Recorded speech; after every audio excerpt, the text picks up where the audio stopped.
هدف ليه؟ ما هو يمكن احنا نقول لك يا اكرامي، لما كنت عرفت ان في مدفون ورا المرمى بتاعك اتنين مذبوحين بيقولوا لسه طازه ودمهم على الارض فده كان يعني سبب لك ايه بالظبط؟ انا لو كنت عرفت الموضوع ده قبل الماتش كان ممكن اكون اتدفنت جنبهم يعني، لان ما اما احس بارهاب زي دوت. وبعدين ده يعني انا ما عرفتش غير يمكن بعد المباراه. واللي كمان يمكن من الحاجات الناس ما عرفتهاش ان كان اترمى عليا قنبله دخان في الشوط الاولاني. انا افتكرتها برتقانه، فشلتها بايدي وحطيتها جنب الجون يعني ورا الجون.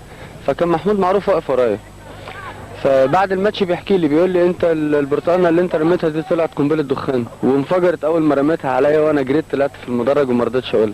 قلت له انت لو كنت قلت لي انا كنت سبت جون وجريت يعني، طلعت برضه في المدرجات.